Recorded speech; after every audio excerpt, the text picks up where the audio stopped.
அஸ்ஸலாமு அலைக்கும் வரஹ்மத்துல்லாஹி வரகாத்துஹு. எல்லாருக்கும் வணக்கம். நம்ம இன்றைக்கி ஓட்ஸை வச்சு ரொம்ப ஆரோக்கியமான ஒரு பாயாசம். இந்த பாயாசம் எப்படி செய்யலாங்கிறது வாங்க நம்ம முழு வீடியோவில் பார்க்கலாம். கட் பண்ணிக்கலாம். முதல்ல அது கொஞ்சமாக நட்ஸ் எல்லாம் கொஞ்சம் வறுத்துக்கலாம். ஒரு ஸ்பூன் அளவுக்கு நெய் ஊற்றிக்கிடுவோம். வறுத்து எடுத்துகிட்டு அதிலே நம்ம ஓட்ஸையும் வறுத்துக்கலாம். அதனால் கொஞ்சம் எக்ஸ்ட்ராவே நெய் ஊற்றிக்கலாம்.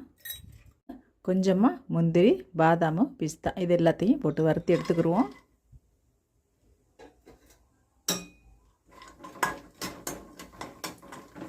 ரொம்ப செவக்க வேணாம், கருவி விட்டுறாமல் லேசாக கொஞ்சம் கோல்டு கலர் வந்ததும் வறுத்து எடுத்துருவோம்.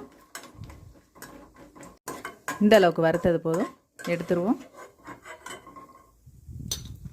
இந்த அளவுக்கு வறுபட்டதும் நம்ம அதில் பால் சேர்த்துக்கிடுவோம்.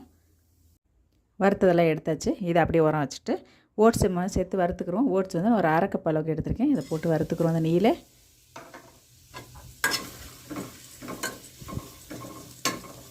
கொஞ்ச நேரம் வறுத்தா போதும். வறுத்து சமைக்கும் போது ரொம்ப டேஸ்ட், வாசனை நல்லாயிருக்கும்.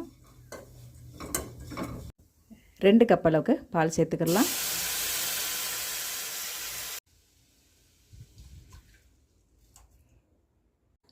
அது கூடவே ஒரு அரை கப் அளவுக்கு தண்ணியும் சேர்த்துக்கிடுவோம். கொஞ்சம் நல்லா வேகட்டும். இந்த ஓட்ஸ் வந்து முழுசாக இருக்கிறதுனால நான் சர்க்கரையை போடல. வெந்தோடனே நம்ம சர்க்கரை போட்டுக்கிறோம். ஒரு சில ஓட்ஸ் வந்து பொடியாக இருக்கும். அந்த மாதிரி இருந்தால் நம்ம முதல்ல சர்க்கரையை சேர்த்துட்டாலும் வெந்துடும். இது முழுசாக இருக்கிறதுனால நல்லா வேகட்டும். வெந்தோடனே நம்ம சர்க்கரை சேர்த்துக்கிடலாம்.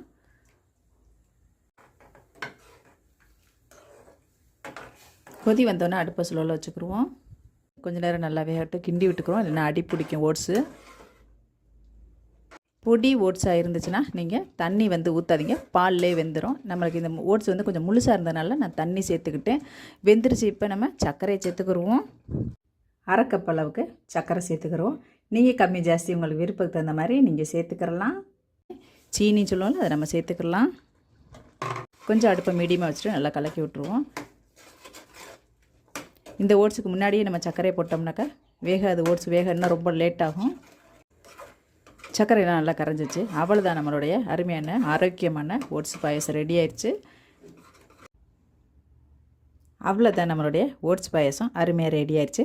வறுத்து வச்ச முந்திரி பாதாமெல்லாம் அதில் சேர்த்து விட்ருவோம். அவ்வளோதான். நீங்களும் இதே மாதிரி செஞ்சு பார்த்துட்டு அம்மாவுக்கு லைக் பண்ணுங்கள், கமெண்ட் பண்ணுங்கள், சப்ஸ்கிரைப் பண்ணுங்கள். சப்ஸ்கிரைப் பண்ண எல்லோரும் அம்மா வீடியோ தொடர்ந்து பார்த்துட்டு வாங்க. ரொம்ப ரொம்ப நன்றி.